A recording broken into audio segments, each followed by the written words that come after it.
Olá, Eliane, tudo bem? Oi, tudo bem, Fernanda? Tudo jóia? Bom, em primeiro lugar, eu quero te agradecer por participar, né? Ter aceitado o convite do Chi para participar do nosso talk, né? Mensal. E espero que seja uma conversa assim bem informal, rápida, mas eu acho que é com um assunto bem importante, né? E a gente vai falar um pouquinho sobre os pilares do autoconhecimento. Então, Eliane, eu sei que tu é psicóloga da saúde, eu vou pedir para te apresentar um pouquinho e aí nós começamos aqui já direto nos nossos tópicos. Tá jóia. Então, primeiro eu quero agradecer o convite da Cristina Porto, né, da M Mais Consultoria, que me convidou para estar aqui nesse momento, né, tão importante contigo, né, para esse projeto tão lindo que vocês, no caso, né, fazem parte do Chi. Então, meu nome é Eliane Dalacqua, eu sou casada, sou mãe de um menino muito amado, o Antônio, ele tem 8 anos. E também, falando um pouquinho então da minha formação, né, profissional, eu trabalho há 15 anos como psicóloga, sou formada em psicologia, com especialização em psicologia da saúde, e atualmente eu faço uma formação em psicologia perinatal e da parentalidade, tá? Eu atuo há muito tempo nessa área clínica, né, no consultório particular, mas eu trabalhei durante mais de 12 anos também na área médica como psicóloga da saúde, então, agregando muito conhecimento nessa área, convivendo com muitas mulheres, né? E desde 2018 que eu trabalho exclusivamente com o público feminino no meu consultório, né? E a partir de 2020, então, para implementar, né, essa questão desse trabalho direcionado às mulheres, que eu comecei também a trabalhar com mulheres que estão vivenciando o ciclo vital materno, tá? Então, é um trabalho muito bonito, que tem agregado muito valor ao meu trabalho aqui na psicologia clínica, na psicologia da saúde, e agora também na psicologia perinatal, através de um projeto que também eu e uma sócia idealizamos, que é o Maternando Afetos. E é isso, falei um pouquinho de mim, rapidinho. Que legal. Não, e tu tocou assim num ponto bem importante, né? Tu acabou te especializando na psicologia da saúde e a gente tende ainda a ter uma visão assim mais dualista, né? Tipo, ou é saúde mental ou é saúde do corpo, né? E aí e o fato assim de conseguir agregar, porque é o E, né? Eu acho bem relevante assim. Inclusive para o nosso assunto de hoje, que a gente vai falar um pouquinho sobre autoconhecimento. Então, a primeira pergunta que eu anotei aqui é que a gente fala muito de autoconhecimento, né? Cada vez mais, inclusive. Porém, às vezes eu sinto assim, e já escutei isso de outras pessoas também, que falamos muito sobre isso, mas a gente sente que nunca chegou lá, digamos assim. Como é que eu sei se eu cheguei lá, se eu não cheguei? Eu queria que tu falasse um pouquinho, assim, pra gente sobre o que é esse autoconhecimento, né? O que é essa busca? Bom, então, em primeiro lugar, né, o que é o autoconhecimento? O autoconhecimento é o conhecimento que a gente tem da gente mesmo, né? Então, assim, o que é importante nisso? E uma coisa, assim, que eu não quero te deixar triste, Fernanda, e nem deixar triste as pessoas, mas o autoconhecimento, ele é infinito, a gente está sempre se conhecendo, né? Não tem, assim, não é, assim...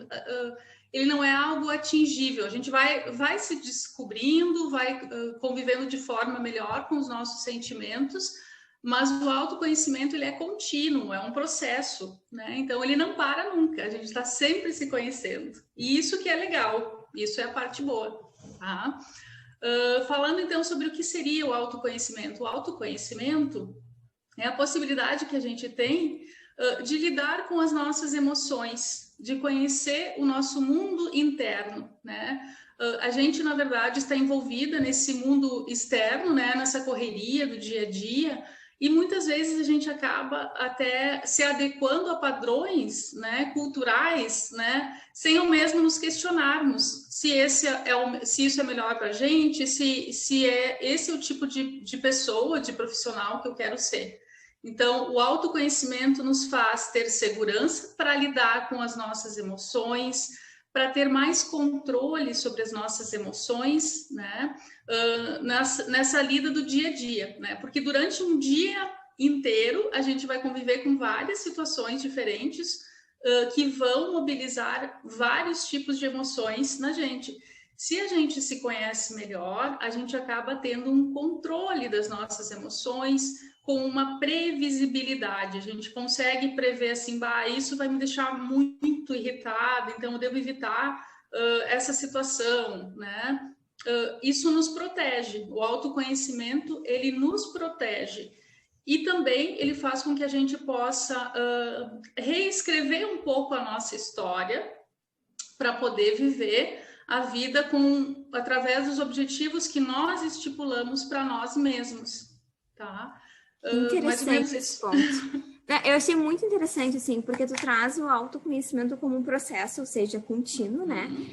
Essa questão de ser um fator protetivo, porque tá bem relacionado com reconhecer as emoções e agir de forma mais controlada, ou seja, com consciência, né? E não simplesmente reagir. Então, tu muda de uma perspectiva, assim, mais instintiva, digamos assim, para uma perspectiva muito mais racional, em cima de algo que não é racional, né? Não é puramente, né, racional. Bem legal, muito, muito bom. E eu li algumas publicações tuas já, e a gente falou ali um pouquinho, quando eu estava dando uma pincelada ali, que tinham 4 pilares, né, para nos ajudar nesse processo de autoconhecimento, né? E, pelo que eu entendi, assim, esses 4 pilares, eles sustentam esse processo? Como é que funciona, assim? E quais são eles, né? É isso, é assim, eles fazem parte desse processo do autoconhecimento, né? Na verdade, assim, são vários pilares que fazem parte do autoconhecimento, mas os que eu considero, assim, essenciais, né? São esses 4 que eu comentei contigo. Então, o primeiro deles é o autoconceito, né? Então, assim, o que seria o autoconceito? O autoconceito, na verdade, é o conceito que a gente tem da gente mesmo, né? Mas o autoconceito, o conceito que a gente tem da gente mesmo, ele é formado através das nossas relações intersociais, né? Então, assim, através das relações que a gente tem ao longo da nossa vida. É como se fosse, mais ou menos, né, se a gente pudesse comparar um quebra-cabeça. Durante a nossa vida, cada pessoa vai colocando uma pecinha na gente. Então, assim, a Eliane, ela é, enfim, um exemplo, muito medrosa. A Eliane é uma pessoa muito determinada. Eu vou ouvindo isso ao longo da minha vida e todas essas opiniões, esses conceitos que as pessoas têm da gente, a gente acaba internalizando e formando o nosso eu, né? Então, esse autoconceito, ele é importante, né? Para a gente saber o que eu penso de mim, né? Quem eu sou, né? Como eu me constituo. Então, esse é um dos pilares que eu acho super importante para o autoconhecimento. Uma pergunta aí, Eliane. É como se a gente formasse a nossa opinião em relação ao quem nós somos a partir de um olhar do outro, né? Um olhar externo. Só que as pessoas têm opiniões diferentes e às vezes até conflitantes, né? Então, como é que a gente consegue influenciar para ter um autoconceito que esteja alinhado, de fato, com os nossos valores, assim? Através do autoconhecimento, né? Então, assim, porque se eu não me conheço, eu vou acabar agregando várias... é como se eu usasse várias máscaras por dia, né? Eu vou procurar agradar todo mundo, eu não vou, assim, ter uma constância de mim mesma, né? Então, assim, eu vou convivendo com as pessoas e eu vou meio sendo levada, assim, pelo que está acontecendo, né? Eu fico à mercê do que o outro espera de mim, né? Então, eu não tenho como alinhar isso, digamos assim, com essa opinião alheia, né? Porque senão eu estaria muito longe da minha essência. Eu teria que todo momento estar me adequando, me adaptando ao que o outro espera de mim, né? E existe isso, esse autoconceito. Se eu tenho um autoconceito, né? Se eu sei quem eu sou, eu tenho também um olhar mais crítico sobre o que o outro pensa de mim. Senão eu acabo absorvendo e incorporando aquilo que o outro espera de mim. Sim, entendi. Então, é como se a gente, a partir, né, do que a gente acredita, usasse como um filtro, assim, para conseguir extrair, né, o que a Isso. gente consegue agregar de fato. Certo. Então, pilar 1, o autoconceito. Tá. Pilar 2. Então, o pilar 2, ele tem a ver com o nosso autoconceito, mas eu agregaria o afeto ao autoconceito. Então, assim, é a autoestima. Então, o que é autoestima? É a estima, é o valor que eu tenho de mim, né? Que eu faço de mim mesmo, é o meu juízo de valor, né? Então, assim, se eu tenho um autoconceito positivo de mim, eu vou ter um juízo de valor positivo. Se eu tenho um autoconceito negativo, né? Eu vou, consequentemente, ter uma autoestima baixa, né? Eu vou ter dificuldade em conseguir valorizar as minhas forças. Eu vou, normalmente, quando a pessoa tem uma autoestima baixa, ela procura dar ênfase, normalmente, às suas dificuldades, né? Ela tem dificuldade em se olhar com valor, vendo suas potencialidades, né? Ela acaba, normalmente, dando ênfase, né, elegendo mais as dificuldades do que as fortalezas, né, que ela tem, as qualidades, vamos dizer assim. Então, e a autoestima é um pilar super importante, né, porque ela me dá um norte, assim, de quem eu sou. Se eu tenho uma autoestima baixa, e isso tem a ver também com uma teoria não sei se você faz psicologia, né, não sei se você já estudou a teoria do apego, né, eu acho bem, bem legal, assim, do John Bowlby, que ele fala disso, né? Que quando a criança ela tem uma vinculação segura com os seus cuidadores, ela tem um olhar sobre si mesma positivo e tem um olhar positivo sobre os outros, né? Mas se ela é criada de um jeito inseguro, onde ela tem amor, não tem amor, né? Não é uma coisa de uma constância, né? Ela acaba ficando com essa autoestima rebaixada, né? E ela tem mais dificuldade em se olhar com valor, em acreditar que ela possa realmente ser interessante, né? Que ela possa atrair o olhar do outro, né? Quando tu fala, assim, de agregar o afeto, é como se, assim, é como eu me sinto em relação à forma como eu me vejo. É isso? Isso. É o afeto que eu tenho com relação a mim, né? Sim, e assim, isso acaba norteando várias decisões, assim, eu acho que até meio que inconscientemente, né? Quando a gente vê, a gente já fez alguma coisa e nem se deu conta de o que nos levou a fazer isso. Às vezes a gente se coloca em situações de risco, em relações abusivas, até por essa questão de uma autoestima baixa, né? Então, assim, se eu acho que eu mereço pouco, eu vou receber esse pouco. Eu não vou me identificar com o valor que o outro está dando para mim. Eu vou achar que eu não mereço isso. Então, a tendência é que as pessoas com uma autoestima baixa, elas sejam inseguras, e elas acabem se envolvendo em relações abusivas, né? É um exemplo, assim, acho que é bem... é fácil de materializar agora, né? Assim, nesse exemplo. E o terceiro pilar? Então, o terceiro pilar é a autoconfiança. E a autoconfiança é o que é? É como eu me vejo, né? Assim, eu acredito em mim, eu confio no que eu faço. Então, assim, por que ela é importante? Porque ela tem a ver também, novamente, com essa questão, né? Eu acabo voltando nessa questão dos primeiros vínculos que a gente tem, né? Por exemplo, assim, pais super protetores, eles tendem a fazer pelos seus filhos. Eles não deixam que o filho se experimente, que ele se frustre, né? Que ele erre, né? Que ele se depare com essas dificuldades. Então, pais super protetores acabam mandando uma mensagem para essa criança de que que ela não pode confiar muito em si, ela precisa dos outros para dar conta, né? E pais muito autoritários, da mesma maneira, eles também acabam mandando essa mensagem, né? De que tudo que a criança faz é errado, é ruim, nunca tá bom, né? Então acaba que essa autoconfiança ela fica prejudicada, né? Então, se eu tenho uma autoconfiança negativa com relação a mim, né? a mim mesmo, eu vou ter uma dificuldade, assim, em empreender, em ser proativa, né? Em investir, em ousar em algum negócio, né? Em sair daqui a pouco de um relacionamento abusivo, né? Porque eu não confio em mim mesma para sair disso, né? Eu tenho medo de ousar, então isso é bem importante, né? Por isso que é importante essa questão que a gente acaba voltando lá atrás, né? Nessa relação dos pais com a criança, né? Dessas primeiras relações que a gente tem, né? De investimento afetivo. Estava falando aqui e me veio na mente assim, aquela síndrome do impostor. Como se... E pensando assim num exemplo, né, cotidiano, é como se, eu não sou boa o suficiente para estar fazendo tal coisa. E aí a gente acaba se exigindo demais, né?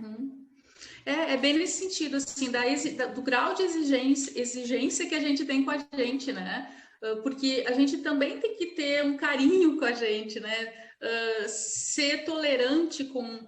A gente vai ter, vamos dizer assim, a gente vai ter algumas dificuldades, né? Nossos limites, mas a gente pode, assim, se a gente tem uma autoconfiança positiva, a gente sabe que pode tentar lidar com aquilo e superar aquela situação, né? E se sair muito bem.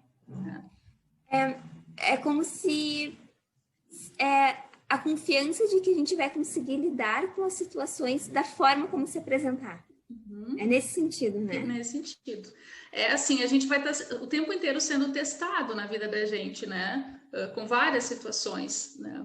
Mas se eu confio em mim, eu posso não ser tão habilidosa para aquilo, né? Eu acho que até, vamos dizer assim, minha colega pode ser até mais habilidosa nisso, mas eu posso me esforçar para atingir esse nível e para ser boa nisso também, né? Então... É importante, assim, a gente poder ter essa habilidade de trabalhar isso na gente, né? Tem alguma dica, assim, de como trabalhar para o desenvolvimento dessa autoconfiança, assim? Eu fiquei pensando agora, uma das coisas, assim, umas técnicas que eu uso, mas eu queria uma visão, assim, mais especialista, né? É olhar para situações similares. Às vezes se apresenta uma situação que eu não estou segura. Daí eu penso, mas eu já passei por uma situação parecida no passado e eu consegui lidar com ela. Então, isso eu acho que me ajuda a aumentar um pouco a minha autoconfiança. Vocês têm alguma técnica, assim, alguma coisa, alguma estratégia que o pessoal pode lançar a mão? Eu não sei se tu quer que eu fale agora, porque depois eu acho que tu direciona uma pergunta para cada um dos pilares. Não sei se tu quer que eu responda agora. Pode, já vamos trazer aqui. Pode. Tá, então vou responder agora, né? Na verdade, é o que tu tá falando, assim, quando tu acaba buscando dentro de ti mesma, né, esse recurso, né, que nem tu disse, eu me baseei por uma situação específica que aconteceu e que eu me saí bem. Então, bom, eu posso tentar fazer algo semelhante àquela situação que eu passei e que deu certo, né? Então, isso é o que é uma autoconfiança, que aquilo que você fez naquele momento deu certo. Você está usando uma estratégia tua que deu certo. Então, assim, é um recurso teu.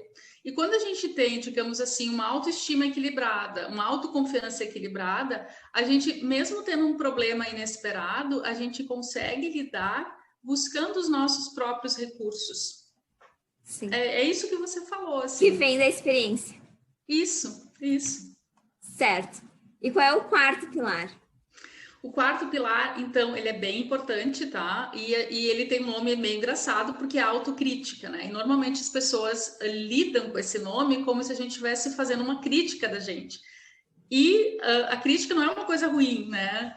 Desde que a gente também possa ser leve nas nossas críticas, né? Não exagerar. Então, isso. Então, assim... porque o que acontece nessa autocrítica? A autocrítica ela tem a ver com a questão da gente se comparar aos outros, né? E quando a gente se compara, se a gente tem uma autoestima baixa, né? Dependendo do nosso autoconceito, né? Da nossa autoconfiança, a gente acaba muitas vezes tendo uma crítica muito severa, porque a gente acha que a nossa verdade nunca é verdade, que a verdade é sempre a verdade do outro, né? E não existe uma verdade, né? A verdade minha pode ser, não quer dizer que ela seja a certa, e nem a do outro, né? Então é importante que quando a gente tem, que a gente tenha esse olhar crítico sobre a gente, até no sentido que pode nos ajudar. Muitas vezes, por exemplo, assim, eu tenho esse perfil, né? Esse conceito que me colocaram, que eu sou uma pessoa assim, que nada dá certo, né? Eu cresci ouvindo que nada dá certo com a Eliane, né? Mas eu posso ter uma crítica positiva sobre isso. Nossa, nada dá certo comigo? Ou realmente eu não dou muito bem em matemática? Nunca gostei muito de estudar, mas eu gosto muito de artes, enfim. Então, assim, quando eu tenho essa crítica, eu consigo poder reconhecer as minhas fraquezas, as dificuldades, e enaltecer as minhas qualidades. Então, a gente precisa desse equilíbrio, né?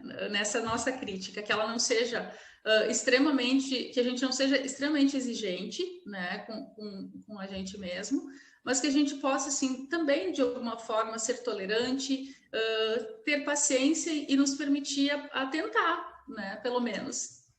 Eu achei legal isso que tu falou, assim, de ter esse equilíbrio, porque o lado positivo é que isso nos move, né? É um estresse positivo, assim, acaba nos tirando da zona de conforto e fazendo com que a gente busque, enfim, coisas que a gente almeja melhorar, né? De alguma forma.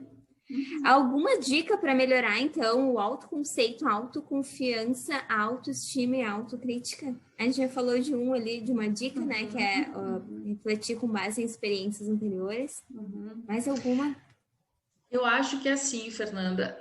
Eu acho que o principal de tudo, a chave de tudo, é o autoconhecimento. Quando a gente consegue parar para pensar em quem a gente é, né? Quem eu sou, o que eu gosto, o que eu não gosto, no que eu sou muito boa e no que eu não sou tão boa, né? Quando a gente começa a ter esse olhar assim de se conhecer, os outros pilares eles vão se abrir, né? Eu até posso daqui a pouco ter um autoconceito que veio assim, né, ao longo da minha vida, um autoconceito, digamos assim, negativo, de alguma maneira. Mas quando eu começo a me conhecer nesse processo, que não é um processo tão rápido, né? Mas quando eu começo a me conhecer, eu começo a me beneficiar desse conhecimento, porque eu vou descobrindo outras possibilidades, eu vou me descobrindo dentro desse autoconhecimento, né? E talvez eu vou descobrir habilidades que eu nem sabia que tinha, né? Então, assim, eu acho que uma dica, por exemplo, na questão do autoconceito, eu preciso realmente saber quem eu sou através do meu olhar, né? Tentar me identificar, assim, quem eu sou através do meu olhar, né?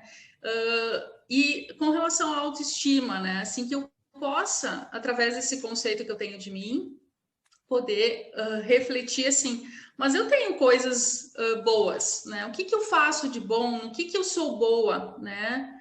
Para poder, assim, valorizar isso e não, vamos dizer assim, me deter apenas nas minhas fragilidades, né? Com relação à autoconfiança, né? Então, assim, mas eu preciso mesmo, eu tô investindo em tal coisa, né? Um exemplo, enfim, vou investir numa marca pessoal, né? Eu preciso daqui a pouco dessa sócia comigo, né? Ou será que eu não dou conta disso sozinha, né? Então, assim, claro, reconhecer as dificuldades. Não, eu preciso daqui a pouco de uma consultoria para isso, né? Porque senão, se eu, digamos, também não reconheço as minhas fraquezas, eu vou com tudo naquilo e não dá certo. E aí eu acabo, digamos, sinalizando para mim mesmo, eu sabia que não ia dar certo. Né? Mas também volta. Isso. Então, assim, é importante eu poder também ter essa crítica, no caso, mas que eu use essa crítica de uma forma positiva, né? Para que eu busque, então, vou melhorar. Falou uma palavra-chave agora, reconhecer. É se dar conta dessas questões, né? Relacionadas muito a usar esse filtro, não é porque o outro acha que eu sou isso que eu realmente sou, né? E também, assim, essa questão, eu tô olhando aqui porque eu anotei, né? Os toquezinhos da autoestima ali. Ok, eu sou isso porque eu me reconheço assim, né? A partir disso, o que eu sinto? Quais são os triggers que isso gera em mim, né? E aí, como é que eu lido com isso? E buscar evidências, né, que possam, inclusive, reforçar essa autoconfiança. Perfeito, faz todo sentido para mim. Geralmente, quando nós estamos encerrando, assim, essas entrevistas, eu gosto de pedir dicas de livros. Às vezes eu compartilho algumas dicas, assim, também, de livros relacionados a esse tópico, caso alguém queira se aprofundar um pouquinho mais, assim, nessa questão aqui do autoconhecimento, né? Tem alguma para compartilhar com a gente? Eu vou tentar ser breve, tá? Porque são duas que eu acho, assim, super importantes, tá? Duas dicas, tá? A primeira eu vou te passar, tá? Que é mais simples. Eu não sei se você conhece, o nome desse livro é O Ciclo da Autossabotagem, de um psicólogo, o Stanley Rosner. Ele trabalhou mais de 40 anos na área clínica, né? E ele traz muito essa questão de como a gente acaba sabotando nossos relacionamentos, né, durante a vida, conforme os padrões familiares, né? Então, muitas vezes a gente acaba assim, eu dou azar no amor, mas assim, minha mãe teve um relacionamento horrível, né? Deu muito errado no meu trabalho, mas assim, lá em casa ninguém se deu bem, né? Todo mundo, tudo faliu na família, né? Então, assim, o ciclo da autossabotagem, ele é super importante para o autoconhecimento, para a gente poder entender como a gente, às vezes, não se dá conta de estar seguindo padrões destrutivos, né? Padrões familiares que a gente vem trazendo, né? Então, assim, é algo assim libertador para a gente poder, não, mas eu sou assim, eu sou a Eliane, eu sou a Fernanda, né? Então, para a gente poder, assim, que nem você falou, né? Tipo, refazer, né? Se reconectar com a gente mesma, né? E separar, né? O que é meu e o que é do outro. Perfeito. E um outro livro bem legal, na verdade, eu tenho uma cópia dele, tá? E é bem legal, assim, porque eu ganhei esse livro. Essa cópia, no caso, ele é um livro que se chama Meninas Boazinhas Vão para o Céu, as Más Vão à Luta. Ele é bem direcionado ao público feminino, tá? É uma psicóloga também, um nome bem diferente, eu acho que eu não sei se vou acertar, mas é Ute Eckhart, tá? E ela fala sobre como a gente tem um padrão que ela fala de uma dependência adquirida, tá? É como se a gente se visse no desamparo adquirido, desculpa, troquei. O desamparo adquirido, tá? É como se a gente culturalmente crescesse, nós mulheres, ouvindo que a gente sempre precisa de alguém, né, para dar conta. E isso acaba, muitas vezes, fazendo com que algumas mulheres, por exemplo, elas carregam nas costas a família, carregam nas costas, assim, o emprego delas, tipo, naquele setor, né? Um exemplo. E elas acham que elas precisam daquela pessoa, que, na verdade, está sugando ela, né? Muitos relacionamentos abusivos, muitas pessoas, assim, às vezes tem uma família que suga ela, né? E ela acaba não se dando por conta disso. Ela acha que ela que precisa deles, né? Preço adquirido. Isso, então, assim, é muito legal porque é uma desconstrução, né, desse padrão, né? Como que a gente faz?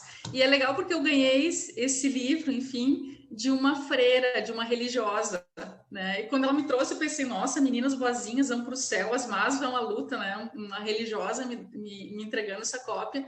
E ela é uma pessoa extremamente autêntica, sabe? Ela é autoconfiante, ela é muito além do seu tempo, né? E esse livro, assim, ele desperta isso na gente, para a gente poder entender um pouquinho por que a gente segue determinados padrões, como se a gente não fosse competente o suficiente para dar conta, como se a gente tivesse que ter alguém sempre, né, junto da gente. É bem legal esse livro, recomendo muito. Perfeito. Eliane, mais uma vez eu quero te agradecer pelo teu tempo, pela tua disponibilidade, né, de fazer essa entrevista aqui para o Xi. E a gente vai compartilhar ela agora, vai ser a entrevista do mês de maio, no nosso canal do YouTube. E também a gente vai fazer a chamada ali para ela nos stories do Instagram do Xi. Que legal. Então, mais uma vez, muito obrigada. Muito obrigada, Fernanda, tá? Eu vou deixar só uma mensagem bem pequenininha, tá? Posso colocar? Claro, uma claro. Frase, é uma frase bem legal do Bernardo Berry, que fala que a utopia está lá no horizonte. E para que serve a utopia? A utopia serve para que eu não deixe de caminhar. Então, eu acho que esse é o processo do autoconhecimento, que a gente não deixe de buscar o autoconhecimento, porque ele tem a ver com os nossos desejos, né? E os nossos desejos são muito importantes, que a gente respeite eles. Foco no processo em si. Uhum. Certo. Muito obrigada. Obrigada, Beijo. Fernanda. Beijo. Até mais. Até Tchau, mais. Tchau. Tchau.